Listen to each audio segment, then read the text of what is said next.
بسم اللہ الرحمن الرحیم۔ السلام علیکم دوستو، آج کی اس ویڈیو میں ہم آپ کو دو میاں بیوی کا واقعہ سنائیں گے کہ کیسے انہوں نے اللہ پاک کی ذات پر بھروسہ کیا اور اللہ پاک صبر کرنے والوں کو کیا اجر دیتا ہے۔ ایک دفعہ کسی دور جگہ میاں بیوی رہتے تھے۔ وہ نہایت ہی غریب تھے لیکن نہایت دیندار اور صبر و شاکر تھے۔ وہ ہر حال میں اللہ کا شکر ادا کیا کرتے تھے۔ اس طرح ایک مرتبہ ایسا موقع آیا کہ گھر میں کچھ بھی کھانے کو نہ تھا، تو میاں نے اپنی بیوی سے کہا کہ 3 دن سے ہمارے گھر میں چولہا نہیں جلا، ہمارے پاس کھانے کا کوئی انتظام نہیں ہے، کہیں ایسا نہ ہو کہ ہمارے ہمسائے کو ہمارا یہ حال واضح نہ ہو جائے، لہٰذا تم تندور میں آگ جلائے رکھو تاکہ ہمسائے کی یہ بدگمانی دور رہے۔ یہ سن کر اس کی نیک سیرت بیوی نے ایسا ہی کیا۔ اس نے تندور میں آگ جلائی اور واپس آ کر اپنے شوہر کے پاس بیٹھ گئی۔ تندور سے دھواں اٹھتا دیکھ کر پڑوسن آگ لینے آ گئی اور کیا دیکھتی ہے کہ سارا تندور روٹی سے بھرا ہوا ہے۔ یہ دیکھ کر اس نے سیرت بیوی کو آواز دی کہ اللہ کی بندی، تم تندور میں روٹیاں لگا کر ایسے بے خبر ہو گئی ہو کہ خبر تک نہیں۔ یہ سن کر اس عورت نے جا کر تندور دیکھا تو آگے خدا کی قدرت کا عجیب کرشمہ نظر آیا کہ تندور روٹیوں سے بھرا ہوا ہے۔ اس نے اس میں سے روٹی نکال کر شوہر کے سامنے لا کر رکھ دی اور وہ خود حیرت میں ڈوب گئی کہ یہ کیا ماجرا ہو گیا۔ یہ دیکھ کر اس کے شوہر نے کہا کہ اس میں حیرت اور تعجب کی کیا بات ہے، اللہ کی ذات تو اس سے ہزاروں کی تار قدرت رکھتی ہے۔ اور دونوں میاں بیوی نے پیٹ بھر کر کھانا کھایا اور اللہ کا شکر ادا کیا جس نے ان کو اس کھانے سے نوازا۔ اس عورت نے سوچا کہ میرا شوہر اتنا ایماندار ہے اور اللہ کی ذات پر اتنا بھروسہ رکھتا ہے، یہ سب کچھ اس کی قوت ایمانی کی وجہ سے ہوا ہے۔ اس نے اپنے شوہر سے کہا کہ اللہ تعالیٰ سے دعا کیجئے کہ ہمیں کوئی ایسی چیز عنایت فرما دیں کہ جس سے دنیا کی فکریں دور ہو جائیں اور ہم دن رات اللہ کی عبادت میں لگے رہیں۔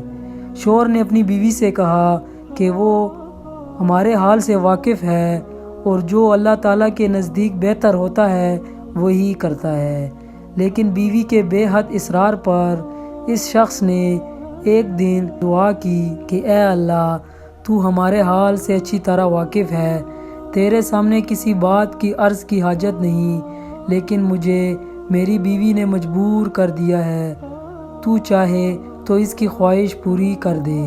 جب وہ شخص دعا کر رہا تھا تو اس نے اپنا ایک ہاتھ نکالا جس میں ایک ایسا روشن موتی تھا جسے پورا گھر روشن ہو گیا، پھر وہ موتی رکھ کر غائب ہو گیا۔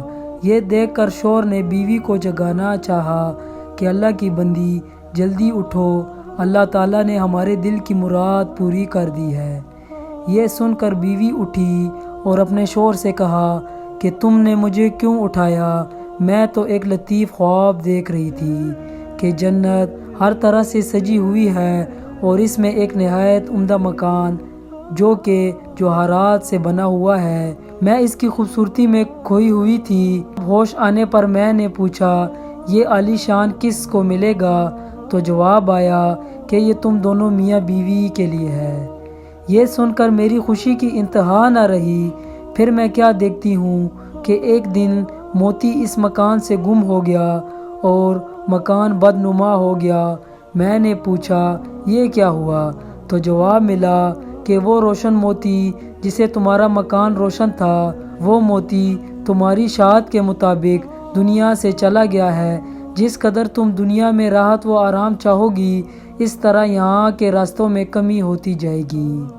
یہ سن کر میں بدہوس ہو گئی اور دنیا کی لذت اور آرام سے بے نیاز اس کشمکش میں تھی کہ تم نے مجھے جگا دیا، لہٰذا اب اللہ تعالیٰ سے دعا کریں کہ یہ روشن موتی جہاں سے گم ہوا پھر وہیں اپنے مقام پر چلا جائے۔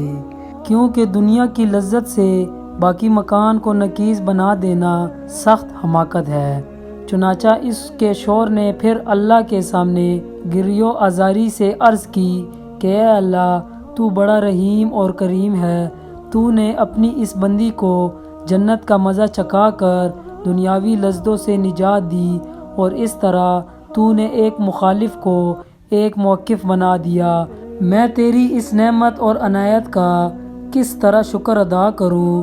اور ابھی وہ اللہ پاک سے دعا مانگ ہی رہا تھا کہ پھر اچانک سے ایک ہاتھ ظاہر ہوا اور اس روشن موتی کو اٹھا کر پھر غائب ہو گیا۔ پیارے دوستو، ہمیں اس واقعے سے یہ سبق ملتا ہے کہ اللہ اپنے شکر گزار بندوں کو اس کی شکر گزاری کا پھل ضرور عطا کرتا ہے۔